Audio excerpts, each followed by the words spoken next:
બાદ નરેન્દ્ર મોદી પ્રથમ વખત ગુજરાત પ્રવાસે બપોરે 3:30 જીએમડીસી ગ્રાઉન્ડ ખાતે જાહેર કાર્યક્રમમાં હાજરી આપશે। પીએમ મોદી જનસભાને સંબોધિત કરશે અને 8,000 કરોડના વિકાસ કામોનું ખાતમુહૂર્ત તેમજ લોકાર્પણ કરશે। પીએમ મોદી ઓડાના મકાનની ફાળવણી, વંદે ભારત અને પ્રથમ વંદે મેટ્રો ટ્રેનને લીલી ઝંડી આપશે। ઉર્જા, પેટ્રોકેમિકલ્સ અને શહેરી વિકાસ વિભાગના કામોનું ખાતમુહૂર્ત તેમજ લોકાર્પણ પણ કરશે।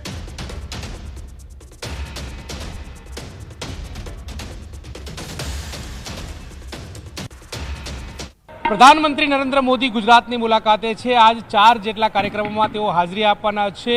અત્યારે હાલ ગાંધીનગર છે ને ગાંધીનગરથી તેઓ સીધા આ મંચ ઉપર આવશે। મંચ ઉપરની વાત કરવામાં આવે તો વિકસિત ભારત વિકસિત ગુજરાત અંતર્ગત 8,000 કરોડના વિકાસલક્ષી કામો જે છે તેનું લોકાર્પણ ખાતમુહૂર્ત જે છે તે આ મંચ ઉપરથી કરવાના છે। આ મંચના તમે દ્રશ્યો સીધા જોઈ રહ્યા છો કે જ્યાં 8,000 કરોડથી પણ વધારે વિકાસના કામોને ગુજરાતમાં વેગ મળશે। જે અંતર્ગતની વાત કરવામાં આવે તો આજે પ્રધાનમંત્રી આવાસ યોજના अंतर्गत 20,866 शहरी અને 35,657 ગ્રામીણ આવાસ લોકાર્પણ તેમજ 30,000 નવા આવાસોની મંજૂરી જે છે ત્યાં મંચ ઉપરથી આપશે। મહત્વનું એ છે કે 90 કરોડ લાભાર્થીને બેંક ખાતામાં ડીબીટી મારફત ચેક જે છે તે પણ આ મંચ મારફત આપવામાં આવશે। ઉર્જા અને પેટ્રોકેમિકલ વિભાગના 7 પ્રકલ્પોનું લોકાર્પણ જે છે તે પણ આ મંચ ઉપરથી પ્રધાનમંત્રી નરેન્દ્ર મોદી કરવાના છે। શહેરી વિકાસ વિભાગના 6 પ્રકલ્પોનું લોકાર્પણ અને ખાતમુહૂર્ત પણ આ મંચ ઉપરથી પ્રધાનમંત્રી નરેન્દ્ર મોદી જે છે તે કરાવશે। મહત્વનું એ પણ છે કે ભારતીય રેલવેના 2 પ્રકલ્પોનું ખાતમુહૂર્ત અને 7 ટ્રેનોનું ફ્લેગ ઓફ જે છે તે આ મંચ ઉપરથી કરાવશે। આમ વિવિધ કાર્યક્રમો અંતર્ગત જે છે ત્યાં મંચ ઉપર પ્રધાનમંત્રી નરેન્દ્ર મોદી આવશે અને વિકાસલક્ષી જે લોકાર્પણ અને ખાતમુહૂર્તના કાર્યક્રમને તેઓ વેગ આપશે અને તે આ મંચ ઉપરથી ફ્લેગ ઓફ પણ અન્ય ટ્રેનોને જે છે તે કરવાના છે। એટલે અત્યારે હાલ તમામ પ્રકારની તૈયારીઓ જે છે તે પૂર્ણ થઈ ચૂકી છે। ટૂંક સમયમાં પ્રધાનમંત્રી નરેન્દ્ર મોદી આવશે અને લોકાર્પણ અને ખાતમુહૂર્તના કાર્યક્રમમાં હાજરી આપશે। કેમેરા પર્સન પંકજ મકવાણા સાથે ગૌતમ શ્રીમાળી, ન્યૂઝ 18 ગુજરાતી, અમદાવાદ।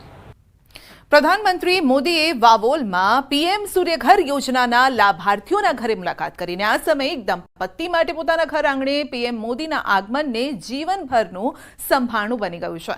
પ્રધાનમંત્રીએ ગજ્જર પરિવારને કાપડ પર ઓટોગ્રાફ આપ્યો છે। પીએમની સિગ્નેચર મેળવીને આ પરિવાર ખૂબ જ ખુશ છે। પરિવારનું કહેવું છે કે તેઓ કાપડ પરના આ ઓટોગ્રાફને ફ્રેમમાં મઢાવીને પોતાના ઘરમાં સજાવશે।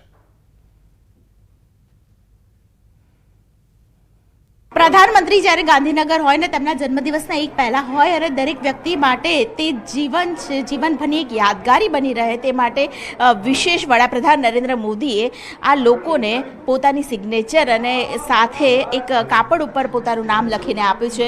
લોકો સાથે વાતચીત કરવાનો પ્રયત્ન કરીશું। ખાસ કરીને ભાગ્યશ્રીબેન જેમના પરિવારના લોકો ગજ્જર પરિવારના લોકો તેમની સાથે વાતચીત કરવાનો એક પ્રયત્ન કરીશું। કહેશો બેન, વડાપ્રધાનની આ સિગ્નેચર જીવનભર માટે કેવી યાદગારી છે? એટલે તો એમને એમ થાય કે ભાઈ આપણે ફોટો ફ્રેમ કરાવીશું ને મઢાઈશું, કાગળ પર નથી કરવું પણ કાપડ પર કરીએ એટલે આપણે લાઈફ ટાઈમ આપણી જોડે રહે। એટલે પહેલેથી જ આઈડિયા તમે પહેલેથી જ અમે બનાવી દીધું હતું બધું, અંદર કાપડ લઈને આવ્યા, પછી આજુબાજુ ડેકોરેટ કર્યું અને પછી સરને આપ્યું। જો પહેલા જો કે ના જ પાડતા હતા કે કંઈ નહીં, પ્રોટોકોલના લીધે કરીને સરને કંઈ નહીં આપી શકીએ, પછી બનાવીને તો રાખીશ તું કે કદાચ સર આ પાડે તો આપણને એટલો લાવો મળી જાય એટલે બસ પછી સાઈન સરે કરી આપી એટલે હવે અમને આખી જિંદગી યાદ જ રહી જશે ને આની ફ્રેમ પણ અમે કરાવી દઈશું। આમાં ખાસ ગજ્જર પરિવાર છો એટલે જય વિશ્વકર્મા અમારે સુથાર સમાજના જે છે અમારે ઈષ્ટદેવ એને જય વિશ્વકર્મા એટલે કાલે પાછી એમનો બર્થડે પણ છે અને વિશ્વકર્મા પૂજા દિવસ પણ છે। હા, એટલે એમને ખાસ વિશ્વકર્મા પુરાણ પણ અમે આપ્યું છે એમને ગિફ્ટમાં અને બર્થડે કાર્ડ આપ્યું છે ને એમની જોડે બસ ઓટોગ્રાફ લીધો છે। હાર્દિકભાઈ, આ જીવનભરની યાદગીરી તો રહી પરંતુ સોલાર માટે પણ ખાસ વડાપ્રધાનજી આવ્યા હતા, તેમની સાથે શું વાતચીત થઈ? સોલાર માટે અમારા જોડે કોઈ એકચ્યુઅલી બહુ વાત નથી થઈ કેમ કે અમારા જોડે ખાલી વેલકમમાં જ હતા અમે। હા, બિલકુલ। તમે કયા નંબરના ઘરમાં રહો છો? અહીંયા જ રહું છું। અહીંયા જ રહો છો, ઓકે। અને આ યાદગીરી કેટલી મહત્વની તમારી માટે? અરે આ તો જીવનભરની યાદગીરી છે મારા માટે। ઓકે, જય વિશ્વકર્મા નરેન્દ્ર મોદી આ સિગ્નેચર સાથે ખાસ કરીને વડાપ્રધાન નરેન્દ્ર મોદી અહીં વાવોલમાં આવ્યા હતા અને વાવોલમાં શાલિન 2 અપાર્ટમેન્ટમાં રહેતા ગજ્જર પરિવાર માટે આ એક યાદગીરી બની રહી છે અને તેની સાથે આ યાદગીરીની સાથે આ પરિવારના લોકો છે તે આવતીકાલે જ્યારે વિશ્વકર્મા જયંતિ ઉજવશે ત્યારે તેમનો આ યાદગીરી સાથે ઉજવવાના છે। એમાં પણ વડાપ્રધાન નરેન્દ્ર મોદીનો જન્મદિવસ આવતીકાલે પણ છે। કેમેરામેન હિરેન શાહ સાથે દીપિકા કુમાર, ન્યૂઝ 18 ગુજરાતી, ગાંધીનગર। ગીર સોમનાથ જિલ્લાના કોડીનાર બાયપાસ રોડ નજીક ફિશ ભરેલું કન્ટેનર પલટી ખાઈ ગયું છે. અકસ્માતની સમગ્ર ઘટના સીસીટીવી કેમેરામાં કેદ થઈ છે. વેરાવળથી ફિશ ભરીને કન્ટેનર પીપાવાવ પોર્ટ જતા સમયે દુર્ઘટના સર્જાઈ હતી. ઘટનાના કારણે રોડ પર લોકોનું ટોળું ઉમટ્યું છે. કન્ટેનર ઓવર સ્પીડમાં હોવાથી પલટી માર્યું હોવાનું સામે આવ્યું છે. સદનસીબે ઘટનામાં કોઈને જાનહાનિ નથી થઈ. રોડ પર ટ્રાફિક જામ જરૂર સર્જાઈ ગયો છે.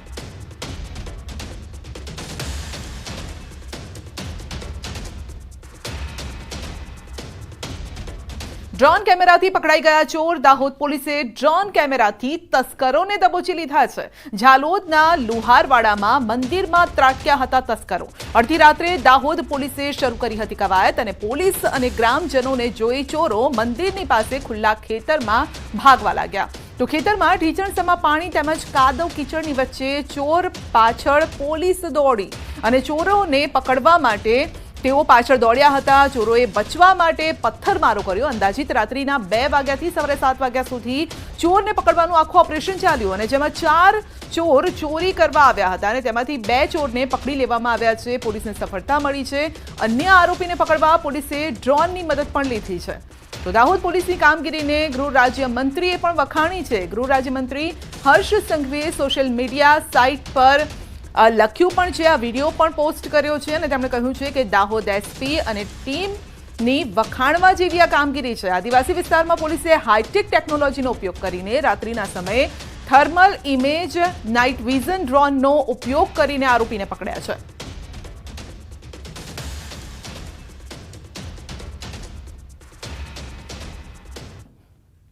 નર્મદા ડેમની સપાટી 136.99 મીટરે પહોંચી છે. નર્મદા ડેમની મહત્તમ સપાટી 138.68 મીટર છે. નર્મદા ડેમનો એક દરવાજો 1.4 મીટર ખુલ્લો રાખવામાં આવ્યો છે. તો સતત પાણીની આવક વધી રહી છે. ઉપરવાસમાં વરસાદ અને જે રીતે પાણીની આવક થઈ છે તે એ પાણી નર્મદા ડેમમાં આવી રહ્યું છે.